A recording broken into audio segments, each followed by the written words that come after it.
பொருளும் மெய்ப்பொருளும் என்கின்ற தலைப்பிலே ஆலயங்களிலே பயன்படுத்தக்கூடிய திரைகளை பற்றி சிந்திக்க இருக்கிறோம். திரை அப்படின்னு சொன்னோடனே ஆங்கிலத்தில் ஸ்க்ரீன்னு சொல்கிறாளோ இல்லையோ, சாமிக்கு முன்னாடி ஒரு திரை போடுறா. அதுதான் நேரடியாக திரை போடாமலே இருக்கலாமே, எதுக்கு ஒரு திரை போடணும்? அதுவும் எந்தெந்த நேரத்தில் திரை போட்டிருக்கணும்னு சாஸ்திரத்தில் சொல்லியிருக்கு. என்னென்னா, கோயிலை மூட போகிறோம் அப்படின்னு சொன்னால், கதவு பூட்ட போகிறோம் அப்படின்னு சொன்னால் சாமிக்கு திரை போட்டிருக்கணும், முதல் விஷயம். ரெண்டாவது, சாமிக்கு நைவேத்திய காலங்களில் திரை போடணும். சாமி சாப்பிட போகிறார் அப்படின்னு சொன்னால் திரை போட்டு நைவேத்தியம் பண்ணணும். சாமிக்கு அலங்காரம் பண்ண போகிறோம் அப்படின்னு சொன்னால் திரை போடணும். இந்தந்த காலங்கள்ல எல்லாம் திரை போடு அப்படின்னு சொல்லி. இந்த திரை எப்படி இருக்கணும் அப்படின்னு சாஸ்திரத்தில் ரொம்ப தெளிவாக சொல்லியிருக்கா. நீல கலரில் இருக்கணும்னு சொல்லியிருக்கோம். இது பொதுவாகவே நம்ம பழைய கால சூழலில் யோசனை பண்ணி பாருங்கள். ஒரு 2000-2500 வருஷத்துக்கு முன்னாடி வெறும் கர்ப்பகிரகம், அதுவே இருட்டு. நீங்கள் நினைக்கக்கூடிய இந்த மின் விளக்குகளையெல்லாம் அப்படியே யோசனை பண்ணாதீங்க. அப்படியே நேரடியாக அந்த பழமையான அந்த நிலையை யோசித்து பாருங்கள். மூலஸ்தானத்தில் ஒரே ஒரு விளக்கு எரியும், வேறு எந்த விளக்குமே தெரியாது. அதையே ஒரு நீல கலரில் ஸ்க்ரீனை போட்டு மூடினா ஒன்றுமே தெரியாது. இதில் மிகப்பெரிய ஒரு தந்திரம் நிறைந்திருக்கிறது.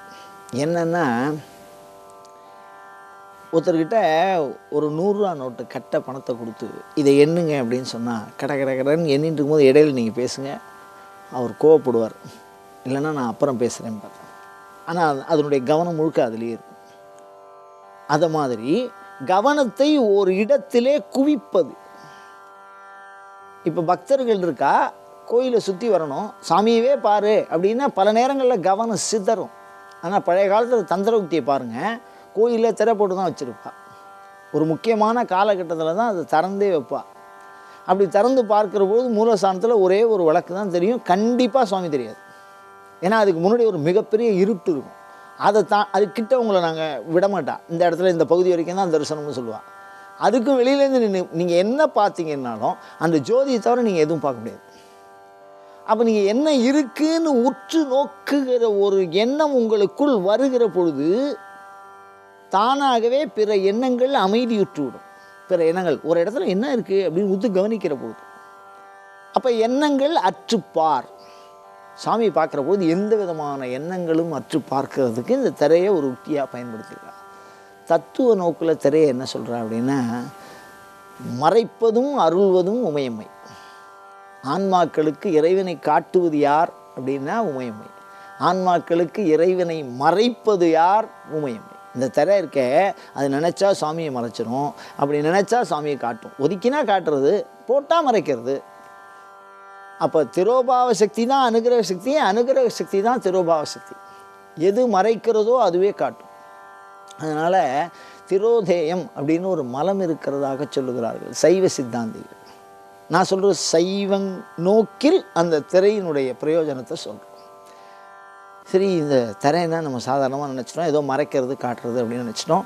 இந்த மாதிரி சிவபெருமானுடைய அருளை மறைப்பதும் காப்பதுமாகிற ஒரு சக்தி, திரோதான சக்தின்னு அதில் பூஜை பண்ணுறா. அந்த சக்திக்கே திரஸ்கரணி சக்தின்னு பேர். இதில் இன்னொரு சுவாரஸ்யமான விஷயம் என்னென்னா, திரஸ்கரணின்னு ஒரு மந்திரம் இருக்குது. பழைய காலத்தில் ஒரு இனமே இருந்திருக்கு. அதாவது திருடுவது அப்படிங்கிறதுக்கு ஒரு இனம்.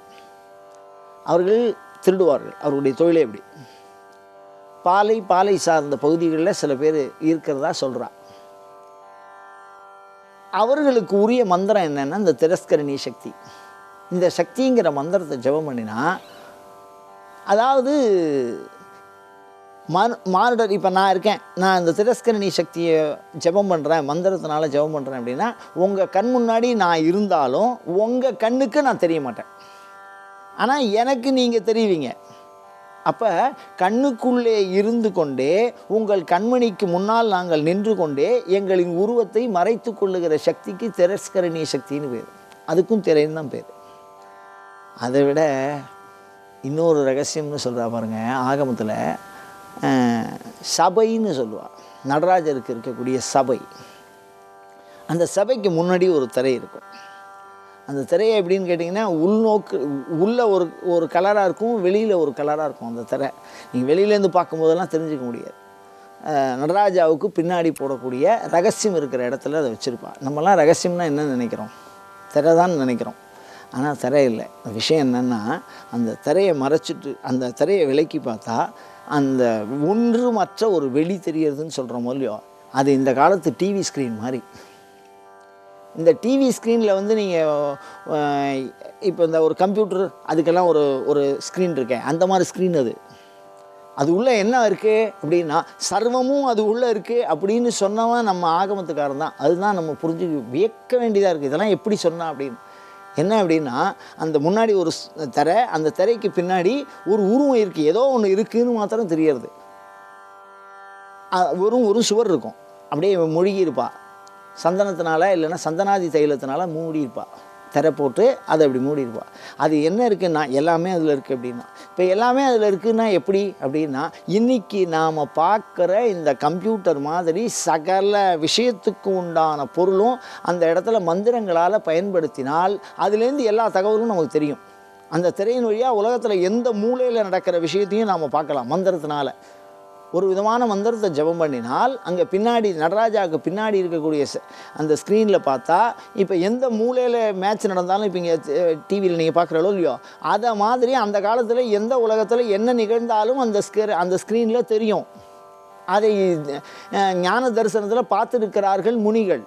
அதை பயன்படுத்தி காலத்தின் உண்மைகளை வெளியிட்டு இருக்கிறார்கள். இத்தனாவது காலத்தில் இது நடக்க போகிறது, இந்த காலத்தினால இது அழிய போகிறது அப்படிங்கிற கால ரகசியத்தை வச்சு எல்லா விதமான ஆபத்துகளிலிருந்தும் நம்ம இந்த திரையை பார்த்து சொல்லி இருக்கிறார்கள். மந்திர திரைன்னு பேர் அந்த ரகசியத்துக்கு.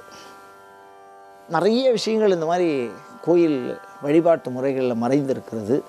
அவைகளையெல்லாம் வெளிப்பட்டு அருள வேண்டும் என்று இறைவனை பிரார்த்திப்பதோடு உங்களது வினாக்களை எப்பொழுதும் எதிர்பார்த்தவனாய், அயம் தர்மஹா உத்தரோத்தராபிவிருத்திரஸ்து.